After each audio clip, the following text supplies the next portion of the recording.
Good morning, my friends, and happy Friday. I'm here today to read the book And Then Nicholas Sang, the story of the Thessalian hymn. Let's get started. Constantinople. The name of the city rolled off Nicholas's tongue. He said it slowly, syllable by syllable.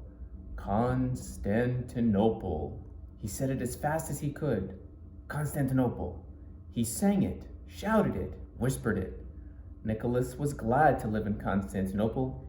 He liked the enormous walls that Emperor Theodosius had ordered to be built around the city.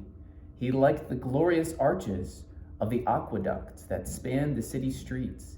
He especially liked the bustling port where ships from faraway places would come to load and unload their cargo.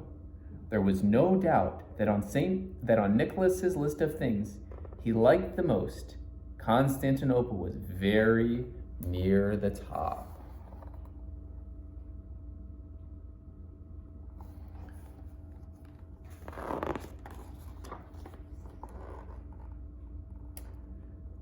There was only one thing Nicholas seemed to like more than Constantinople, and that was talking.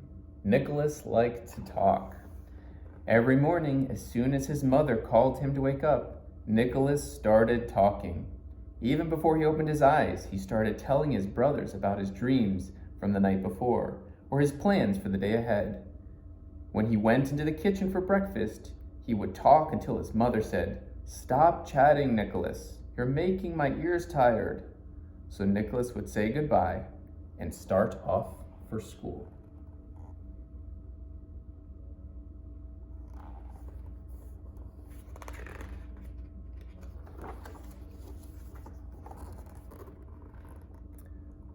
But no sooner would he round the corner from his house than he would stop at the weaver's shop and talk to the weaver until he said, "Stop chattering, Nicholas. You're making my head spin. Off to school with you." Even during school, Nicholas would talk until the teacher would scold him, saying, "Stop chattering, Nicholas. We're trying to do our lesson." From sunrise to sunset, Nicholas never seemed to stop talking. The truth is, he spent so much time chattering that his friends called him Nicholas the Chatterer.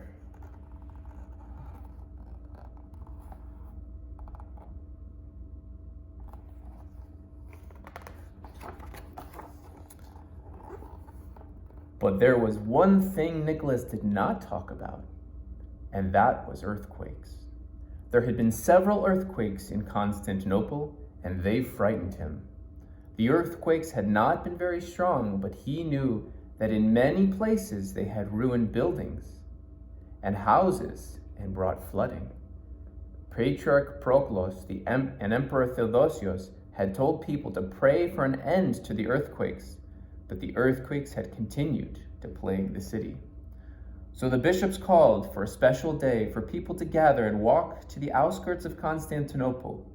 Together they would march around the city, asking for God's protection and an end to the calamities.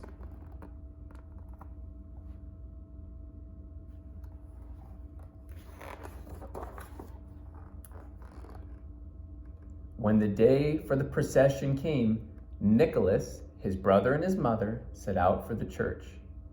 There, Nicholas saw a crowd already gathered and priests standing on the church steps.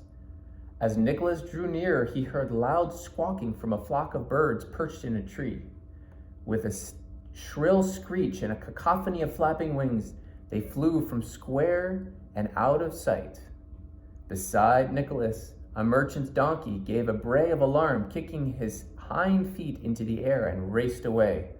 Before Nicholas could even say a word, he heard a thunderous sound in the distance, like a rushing river. The noise grew louder, and again as everyone around him cried out in alarm.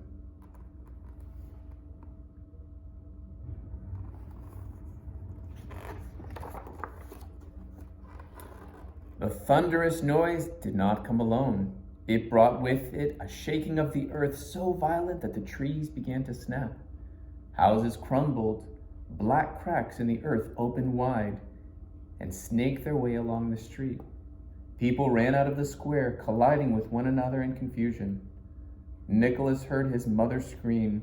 Suddenly, he felt as though he were falling, and then his falling seemed to become soaring. There was darkness, then there was light, light with a swirl of color, so dazzling it made him gasp. And riding on the light was a mystic and melodious sound, wrapped in a glorious scent, and followed by a sweet taste that seemed to come from the air itself. It all came rolling over him like a gentle, giant wave.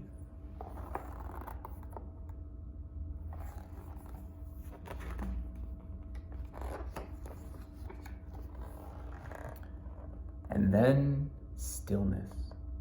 He was no longer with his family, but he was not alone. The word angel flashed through his mind. All at once he knew he was with the angels. He lost all sense of time. Perhaps he was there for a minute, perhaps a year. Nicholas did not know. And then it came again, the wave of color and sound and sweetness of talking back to him, back to the earth and the earthquakes. But something was different. He was bringing something with him, something from the angels, a song. The angels had given him a song.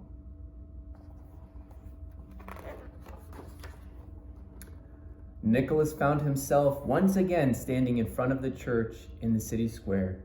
His mother, brother, and a throng of people gathered around. Nicholas said to his mother, "Where have you been? What happened?" asked his brother. "Where did you go?" They all talked at once. "We saw you, Nicholas. You went up into a cloud, into the sky. Where did you go? What did you see?" The questions whirled around him until he felt dizzy. But Nicholas had nothing to say. For once, he was silent, absolutely silent.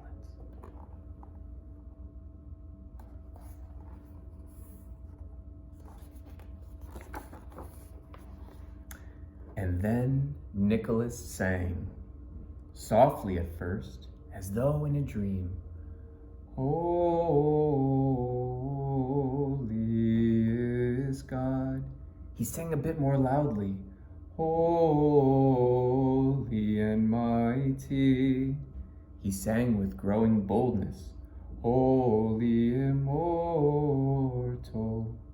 Over and over again, Nicholas sang these words. The people grew quiet. The earth did not. It rumbled while the ground under their feet trembled. In the distance, the voices of people shouting and crying could be heard. Nicholas kept on singing. Holy God, holy mighty, holy immortal. His mother joined in, and then his brothers, and then the crowd that was gathered together. The priests stopped their prayers and listened, and they too began to sing. With Nicholas in their midst, they marched through the city.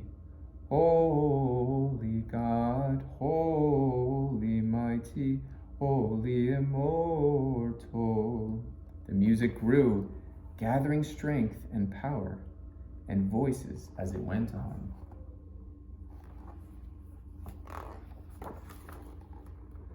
The ground continued to shake. The song swelled.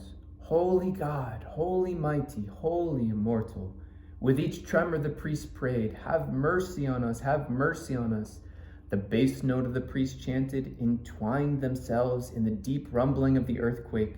The chant wound itself around the grumbling and echoing out from the depths of the earth and took charge over it until there was only one final tremble, a tremble that seemed a little more than the shake of a tambourine or the vibration of a drum accompanying the song. The earth gave a sigh of relief as tranquility and quiet returned. The reign of the earthquakes had ended and calm was restored. The multitude of voices slowly faded away until only one voice remained.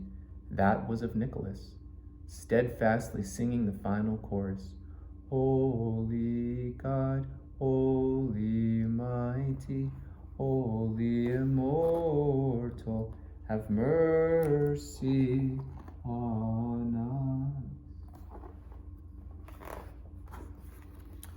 From that day on, Nicholas the Chatter had had very little to say, but he had much more to yet sing. He became Nicholas the Singer, singer of the angel's song. Wherever he went and whenever he sang, people listened, and they never forgot the day the angel's song calmed the earthquake and brought peace.